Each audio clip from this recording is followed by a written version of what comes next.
नमस्कार, कैसे हैं आप सभी। उम्मीद करते हैं आप सभी बहुत अच्छे होंगे। तो आज का जो हमारा विषय है वो सुदामा पांडे धूमिल द्वारा रची गई रचना गाँव। तो सुदामा पांडे धूमिल जो है वो सठोत्तरी या कविता के जो है सशक्त कवि के रूप में माने जाते हैं और धूमिल की कविता अपने अलग रंग में रंगी हुई है। वर्तमान का गहरा ज्ञान उनकी कविता का मुख्य विषय है। जनता शासन व्यवस्था नीतियाँ का एवं परिणति का जो क्रमिक बोध तीखी भाषा में चित्रित हुआ है। सपाट बयानी और जैसे का जो तैशा उनकी प्रत्येक रचना में मिलता है।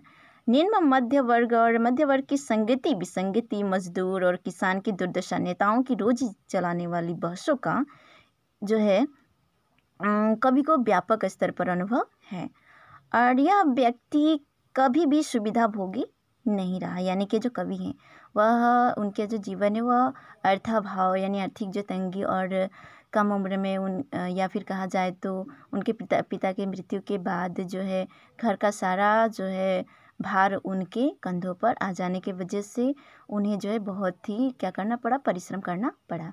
तो इस तरह से जो है ये जो कवि गाँव जो कविता का जो रचना की है इसमें हालांकि भारत जो है कृषि प्रधान देश होने के बावजूद भी किसान की जो दयनीय दशा, वे किस तरह से जो है दिक्कतों का सामना करते हैं, परेशानियों को झेलते हैं, उनका जो दिन रात मेहनत करने के बावजूद भी जो है वो उनकी जो दशा है वह दयनीय होती है। वे दुखित सुख भोग नहीं कर पाते। तो उसका जो वर्णन जो है यहाँ पर कवि ने किया है। तो यहाँ पर कवि बोल रहे हैं कि मूत और गोबर की सारी गंध उठाए, हवा बैल के सूजे कंधे से टकराए, खाल उतारी हुई भेड़ सी पसरी छाया नीम पेड़ की। यहाँ पर कवि बोल रहे हैं कि जो हवा में जो गंध आ रही है वो मूत और गोबर की आ रही है, क्योंकि वहाँ पर अन्य कोई ना अकाल होने के कारण या सूखा पड़ने के कारण और किसी फसल या किसी चीज़ का गंध नहीं, बल्कि सिर्फ मूत और गोबर की गंध जो क्या हो रही है वो आ रही है। और सूजे कंधे यानी कि जो बैल है वो अधिक मेहनत करने के कारण जो है उनके कंधे क्या हो गई हैं, वह सूज गया है, उनमें सूजन आ गई है। तो उनके कंधों से जो हवा वो टकरा रही है। और नीम का जो पेड़ है जो फैला हुआ है वह ऐसा लगता है जैसे मानो भेड़ की खाल जो है वह उतार ली गई हो, जैसे कि उनमें जो छाया है वह ना हरियाली है ना कुछ, वह जो है उस तरह का दिखाई दे रहा है। और डाय डाय करते डांगर के सींगों में, यानी कि ये जो जानवर के जो सींग होते हैं ना वो जब बढ़ जाते हैं अधिक ज़्यादा तो वो क्या होती हैं आपस में जो, यानी कि बूढ़े जो जानवर होते हैं ना तो उनकी सींगें जब टकराती हैं ना तो इस तरह का जो आवाज़ आती है डाय डाय। तो वो बोल रहे हैं कि आकाश फंसा जा रहा है, माने ऐसा लग रहा है जैसे वे आकाश उनकी जो आवाज़ है वह जो इस तरह का आ रही हैं और वे जानवर जो है बूढ़े जैसे लग रहे हैं।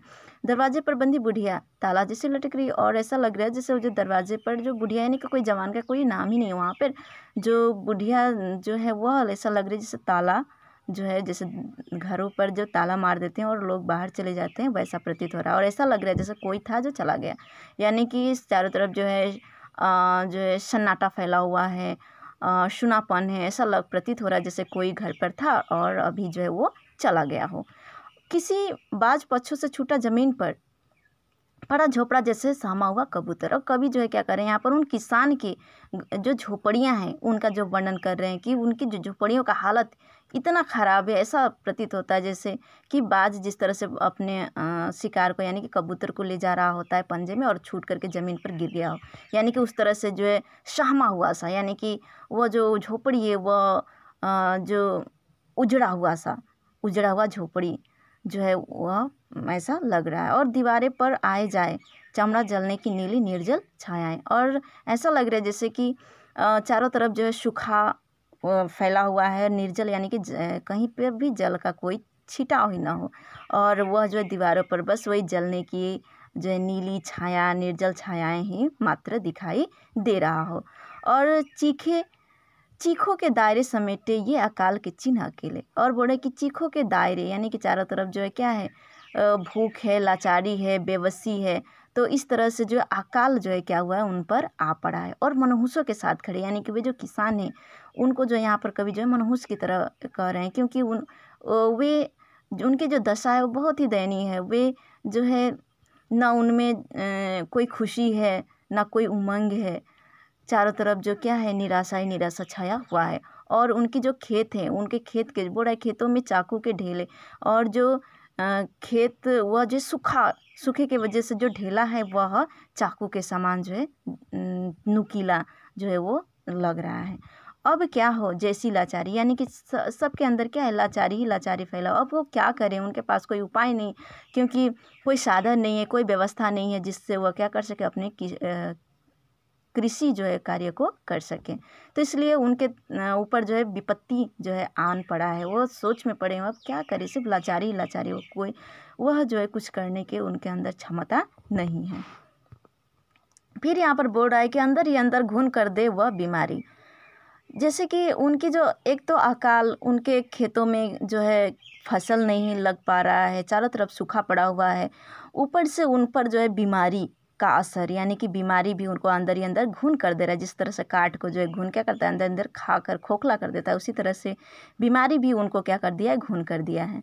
और बोल रहा है कि इस उदास गुमशुदा जगह में जो सफ़ेद है मृत्युग्रस्त है, यानी कि कवि बोल रहे हैं कि उस चारों तरफ तो उदासी उदासी छाई हुई है, गुमशुदा यानी कि खोया सुनापन जो है छाया हुआ है। तो ऐसे समय में जो सफ़ेद यानी जो कुछ दिखाई दे रहा है, जो उजाले में, वह क्या है, मृत्युग्रस्त है, यानी कि सभी जो मृत्यु से ग्रसित है।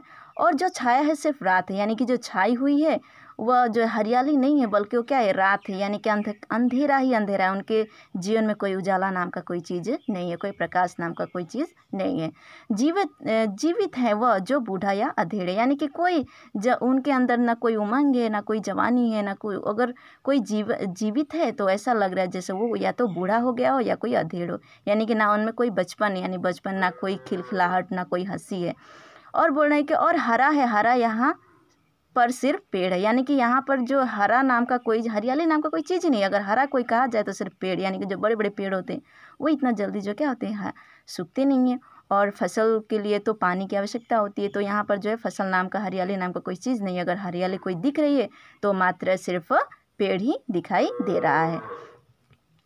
फिर कवि बोल रहे हैं कि चेहरा डर लगता है, घर बाहर अवसाद है, लगता है यह गांव नरक का जो है भोजपुरी अनुवाद है। यानी कि कवि बोल रहे हैं कि उनकी चेहरा को देख करके डर लगता है, क्योंकि उनके चेहरे पर जो है वह जो कहा जाए तो लाचारी है, बेबसी है।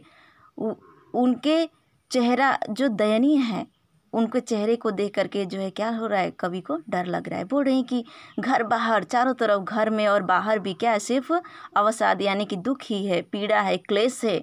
और ऐसा प्रतीत हो रहा है जैसे वो जो गांव, वो गांव नहीं है, बल्कि वो कैसा प्रतीत हो रहा है, एक नरक जो कि भोजपुरी का अनुवाद, यानी कि नर्क को जो है भोजपुरी में नरक कहा जाता है। तो इस तरह से कवि बोल रहे हैं कि जो गांव, जो गांव हरियाली, गांव में जाने से तो क्या है, फसल जो है हरियाली दिखाई देता है, चारों तरफ जो है हरा भरा खेत खलिहान। लेकिन यहाँ पर इस गांव में देखने को क्या मिल रहा है, सिर्फ और सिर्फ जो है सूनापन, खालीपन, जो है सूखा, अकाल। और किसान को देखने से उनके चेहरे को जो है वो डर लगता है। तो इस तरह से जो है यह कवि जो है इस कविता के द्वारा यह कहना चाहते हैं कि जो आज़ाद, जो भारत का वह गांव, जिसने जो है उसे कृषि प्रधान होने की संज्ञा दी है, सही मायने में जो है उसका दूसरा ही नक्शा है। फूटी हुई छत, टूटे एवं छप्पर, बूढ़ा बैल, महाजन द्वारा खाली किए गए खेत, बीमारी का वरदान आदि सभी ग्रह अब उसी गांव में आकर रहने लगे हैं। और लाचारी, भूखमरी, बेकारी का जो प्यार अब उसे बराबर जो है मिल रहा है। धूमिल ने इन्हीं तथ्यों को क्या किया, यहाँ पर प्रस्तुत किया है। तो इस तरह से जो है यह हमारा जो आज का जो विषय है वो समाप्त हुआ। तो थैंक यू।